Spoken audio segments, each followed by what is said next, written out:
Thank you very much, everyone, and thank you for inviting me to talk today, to give you a sort of a brief insight into my family's achievements and into record breaking itself.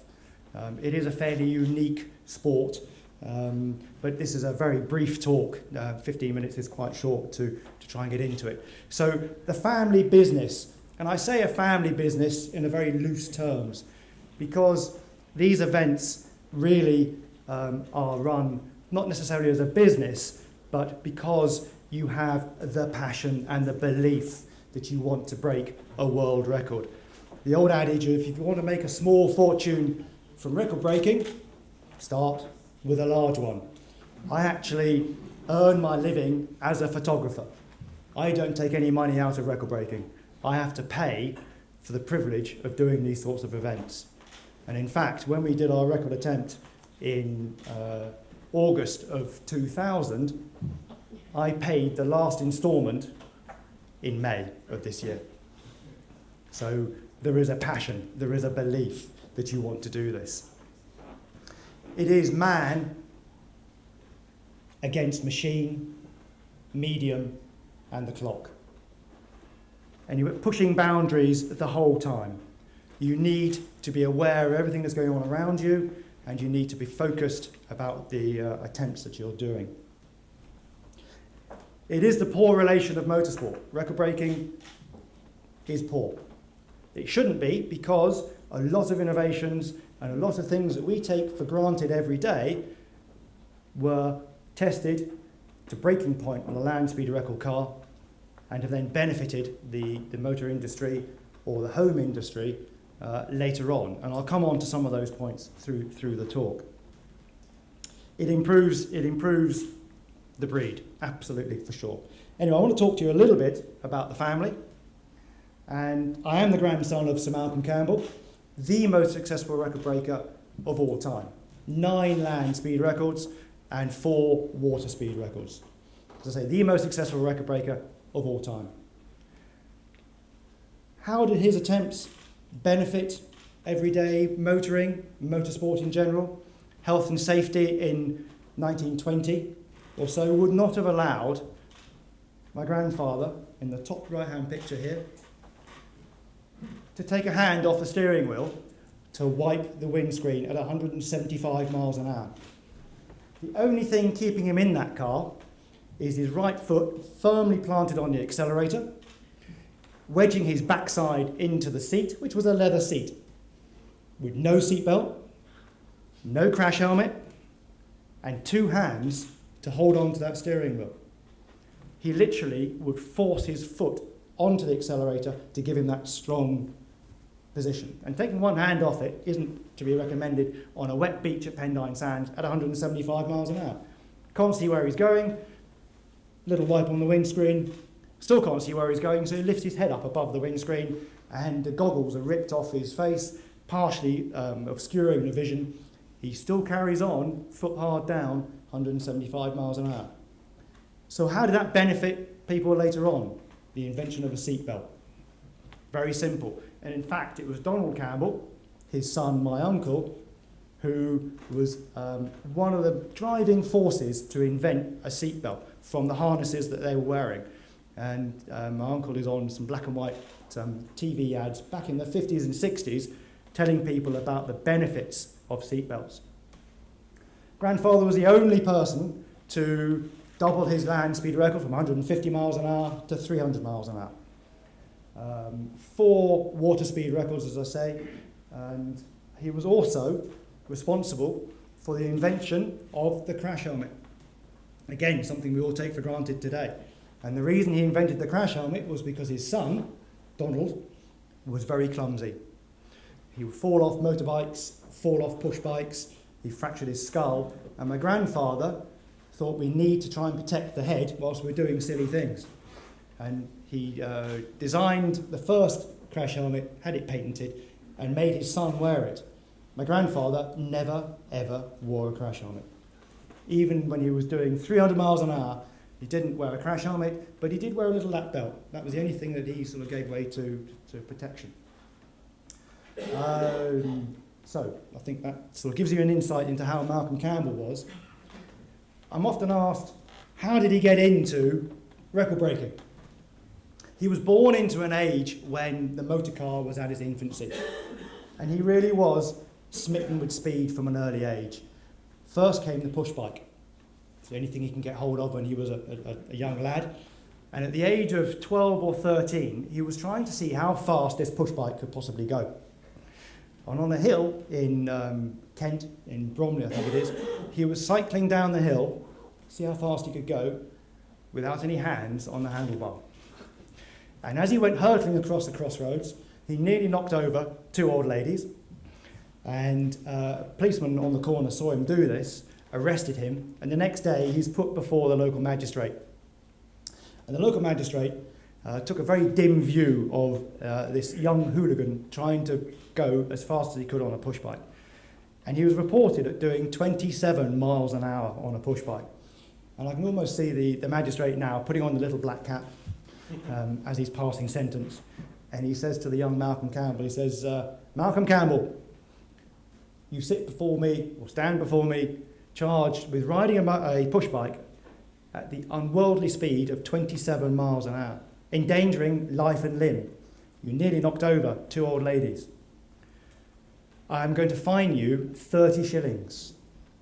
Now, 30 shillings in those days was a lot of money, bearing in mind that the next person up was accused of beating his wife and was fined 5 shillings. So a very dim view of it was taken indeed.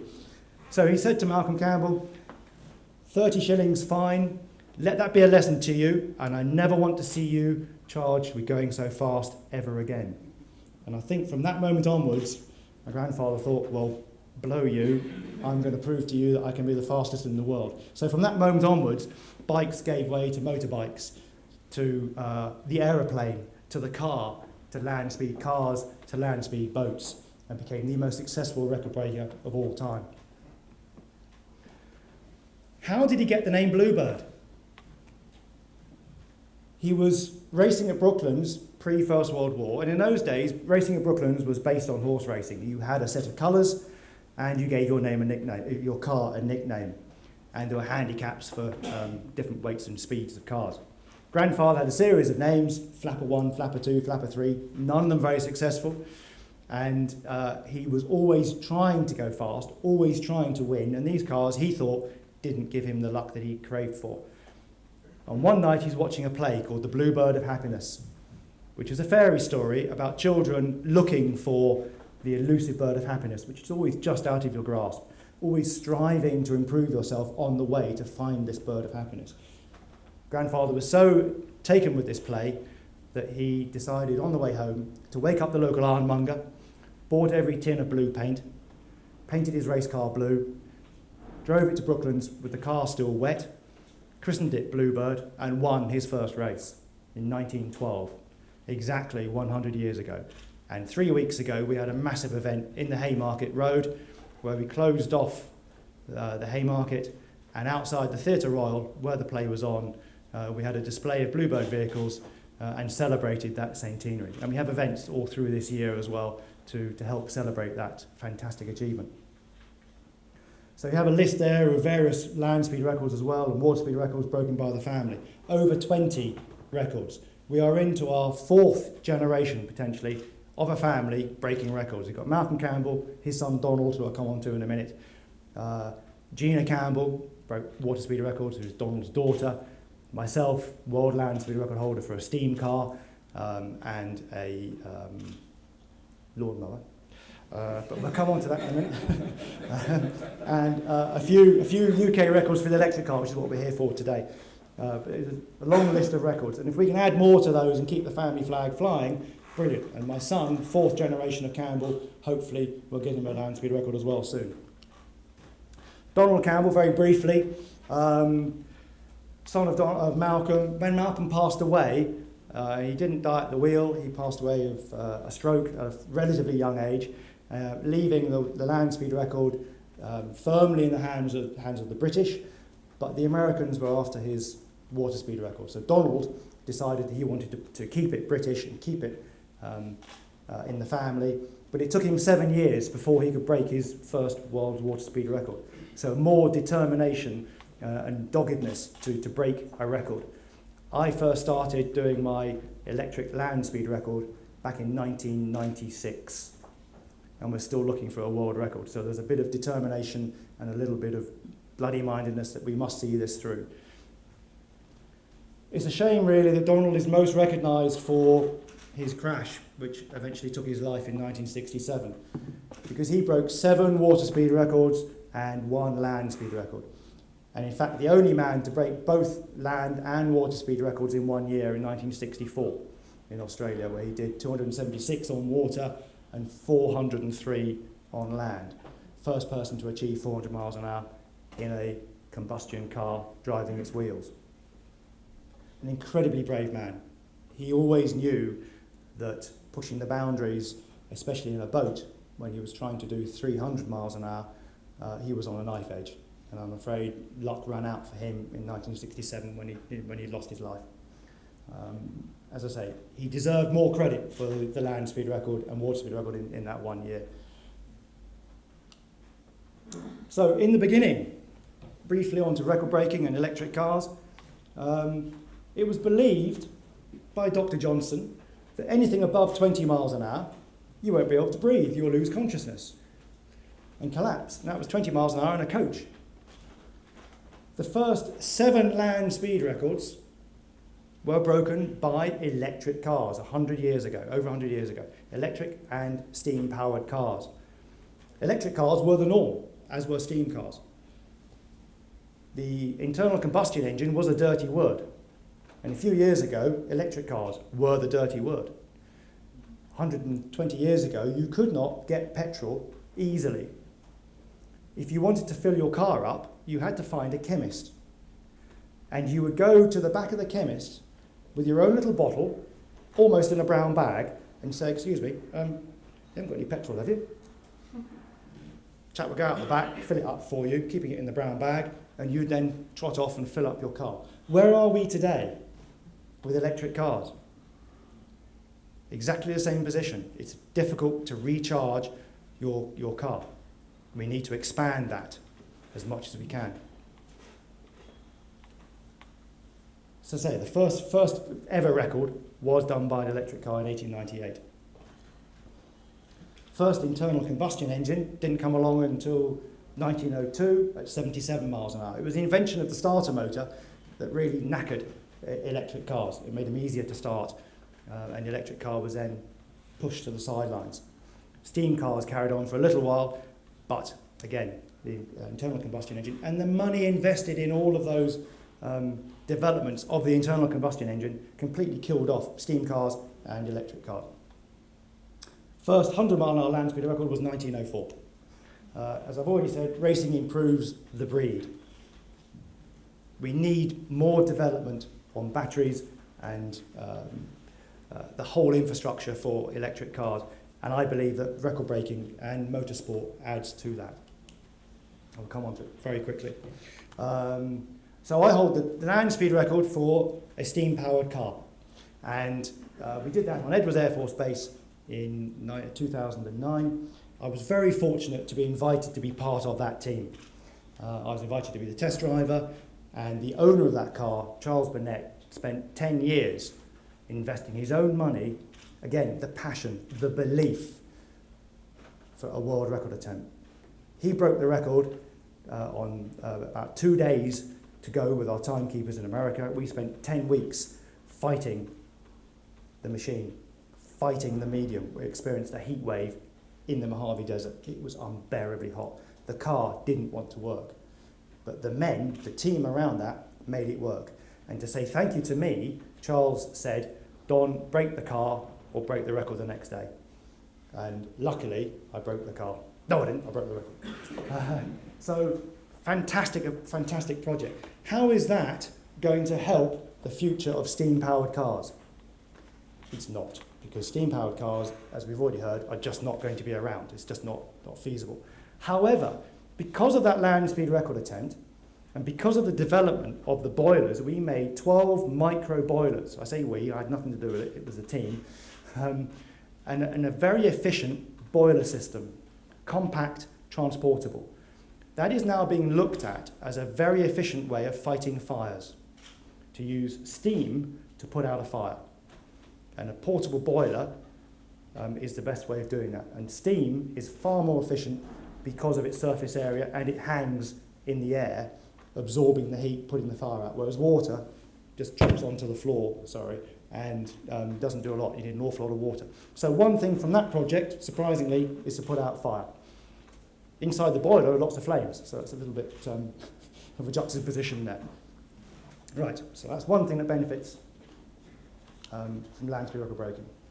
Bluebird Electric, as I've already said, we broke the record in 2000, so that's 13 years ago, nearly 12 years ago, 137 miles an hour, very slow, relatively. People say to me, you only did 137. Well, no one's beaten it. The world record, though, is 300 miles an hour. The UK is too short for space. We did it on Pendine Sands. We need to go to America with a world record car. But 12 years ago, we did that speed, top speed of around 170. Had we put it on a runway, if it was long enough, that car would have done 200 miles an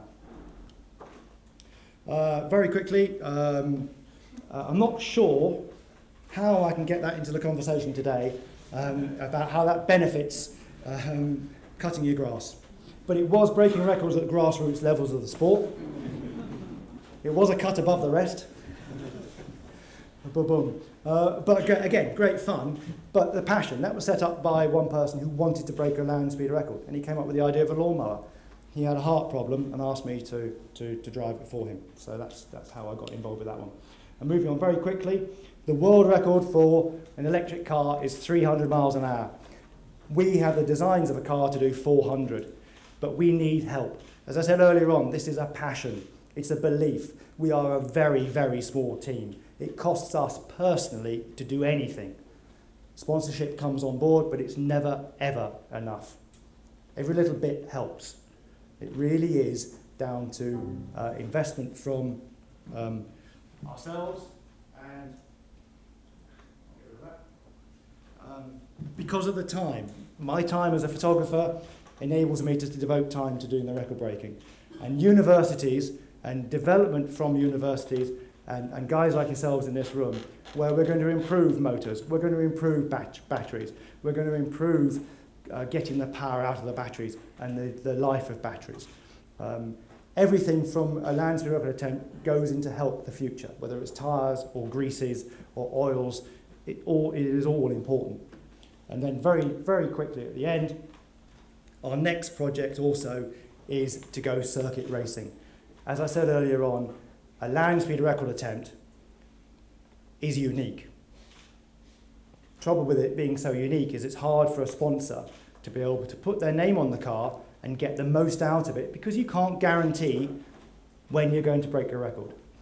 And you can't guarantee TV coverage, you can't guarantee media coverage. We do get an awful lot of good media coverage when we go out and do things. But circuit racing, with guaranteed TV coverage, is the way to go forward. And the FIA are looking at doing a brand new series called Formula E in 2014. We hope that Bluebird will be part of that and will be on the circuits, carrying brand names around, lots of TV coverage, and then from that, I hope that my ambition will be serviced as well, which is 400 miles an hour in an electric car. But we do need help. So if anyone here would like to help, I would gladly talk to you afterwards. I've used up my time. If you want any questions, I will be around at the end, so please feel free to have a chat later. But thank you for your time. I'm sorry I whistled through that very quickly. There's an awful lot more to tell you, but there's other guys who want to talk as well. So thank you very much.